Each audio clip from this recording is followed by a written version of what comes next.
Hi everyone, for today's project I'm gonna be creating texture with gesso and using a little bit of acrylics.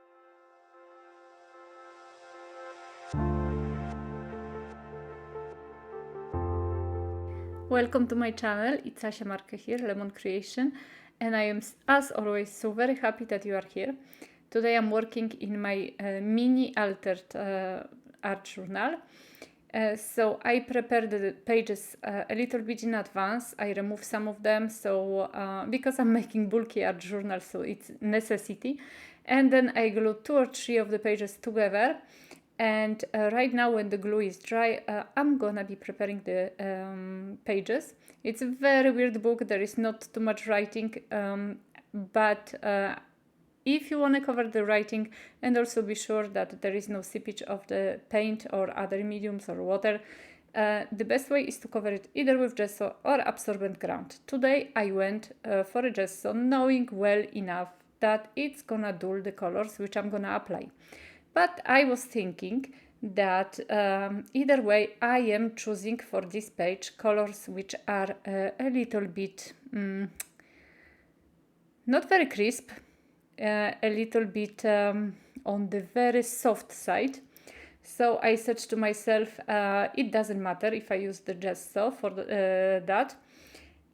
But I was mistaken, and I actually had to enhance the photos at the end of the video and at the beginning a little bit. I didn't do too much, simply because I am not very good at taking pictures and just the photos weren't giving the colors at all.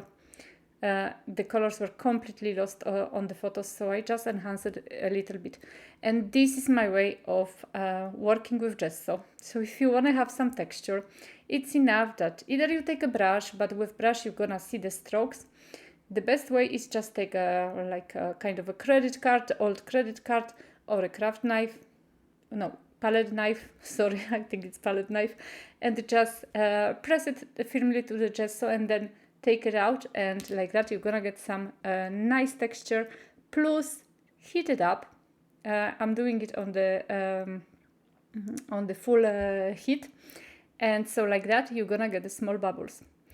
And so those are the colors I wanted to use. I actually wanted to go for 2 colors, so that's why I made swatches beforehand on this piece of paper.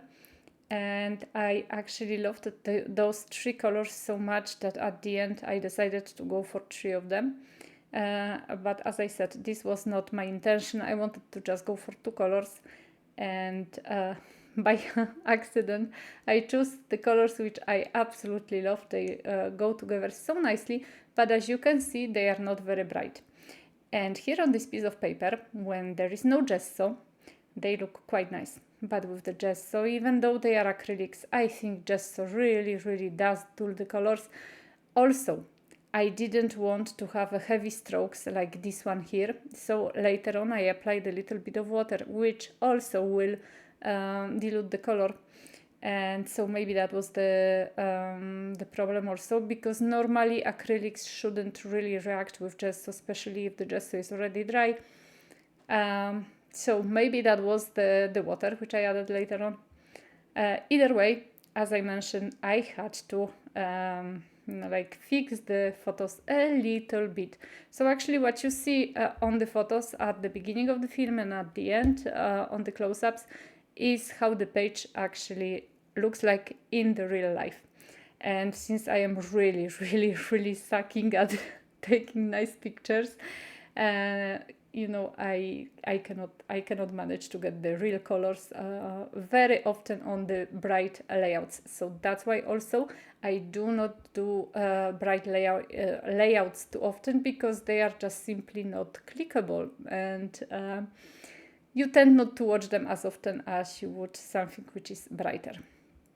So here it is, me adding a little bit of paint, adding a little bit of water, so like that the paint will move a little bit more freely. It's those paints are really beautiful. They are chalk acrylics from PaperArtsy, so they have a chalky finish, which is super cool because I really don't like glossy acrylics.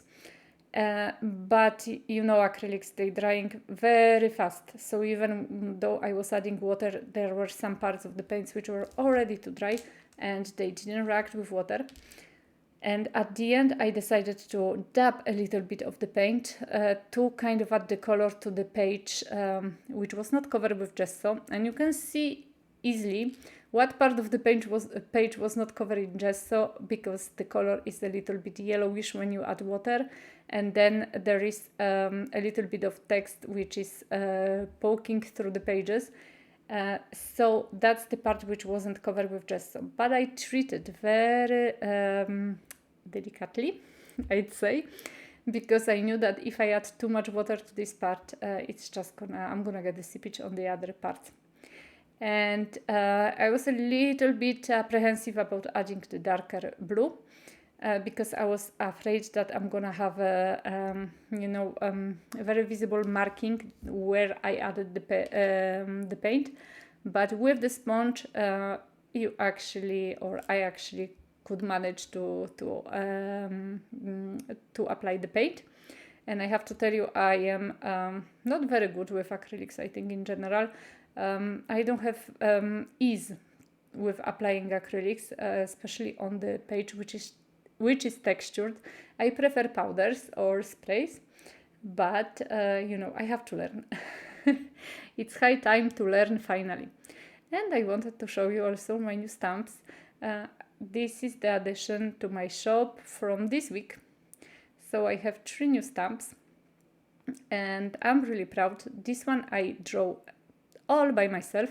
So this is actually my drawing, my doodling.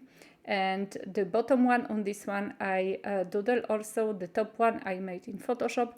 So I'm really happy with the stamps. And the first one was also a little bit drawn, a little bit photoshopped. So I am really happy with them. I hope you like them. They are actually selling quite nicely. And at the end of this film, I'm gonna also show you some of my art journals which are in the shop, because I made few new ones, and I wanted just to show you how do they look like. But coming back to the page, I decided to use this stamp, which is called dotted and lined. I'm sorry guys, I still don't remember the names of the stamps. And I wanted to use this Memento ink, which is supposed to be a London Fog, is supposed to be a grey, but I haven't used it for a long time, and I bought it a few years ago, and it actually changed color. And it gives me a kind of a greenish color. So I decided that this is not gonna go with the page at all. And I just decided to scribble on the on the cover that it gives me a greenish tint, because I was afraid that maybe someday I'll just use it straight on the page and it's gonna be a little bit of disaster. But if you want to use gray color and you don't have it, it's enough if you actually stamp the first time on the piece of scrap paper, and then without re-inking the stamp, you just stamp it on the actual page or project. Right now I'm just stamping for the very first time my stamp, because the first 2-3 stampings are not gonna work very well. You always have to new stamp, you always have to stamp on the piece of scrap paper to be sure that it actually does work nicely. And I decided to go for the black color. So this one is Onyx black, because the stamp is quite it's not very visible is not a good word, but it's not very big. And I said that I said to myself that it will not bother me that the actual image is black, because they are just simple lines, very thin lines, so it doesn't bother me that much. And I'm happy I actually did that, because otherwise the page would be too dull, I think, not very, very bright. And I decided to also use the second part of this stamp, because firstly, actually here in the middle, I stamped the first stamp, I stamped a little bit badly. Actually, it's not straight. I quite often have a problem with that, even though I try to stamp straight. if I have stamps like lines, very often I'm getting, you know, the stamp which is a little bit lopsided, I think. So yeah, and because you have a texture page, or I have a texture page, the best way to actually stamp on the page like that is to hold the stamp in your hands.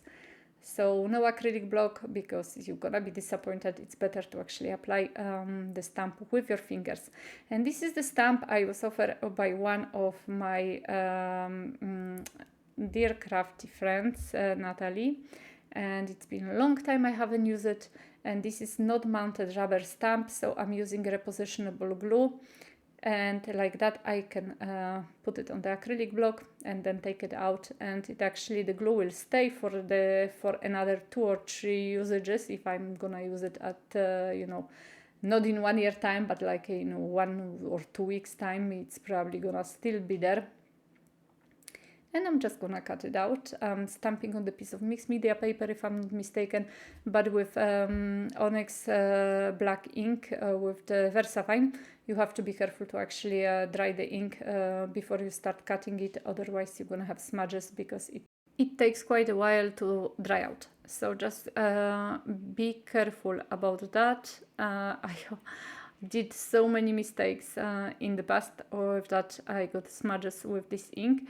StazOn and Archival ink, the other permanent inks which I really like, they are actually drying quite quickly, but they are not as accurate as the VersaFine ink. That's why it's called fine, I guess, which makes sense. So I glue the girl with the tacky glue, because there is not that much texture, so you know, the tacky glue will work just fine. And I add a little bit of stamping under her feet to kind of ground her to the floor. Of course, my stamping is a little lopsided once again. And to finish the page, I'm just gonna add a sentiment from my no, I'm adding a little bit of stamping still, yes. But I'm gonna add a sentiment from my very sassy sentiments. I think this girl is holding a book. Either way, maybe it's not a book, but I think it is a book. So I decided that this sentiment just works the best to finish the page. So bad decisions make good stories.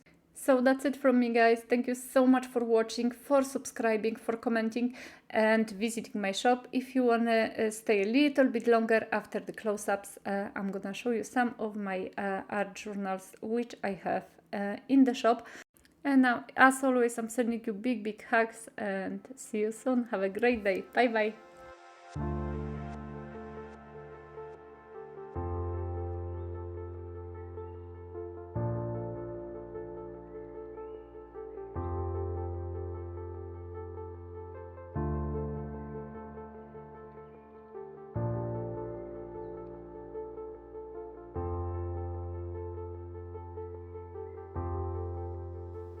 So as I promised, here there are some of my art journals. They are entirely handmade. I made them a few years ago just for myself, because I wanted to have a butterfly art journal, which I absolutely love, because you can take out the pages from it and you can put it back in, and you can just adjust them to your liking, which is super cool. And so now I am selling them also.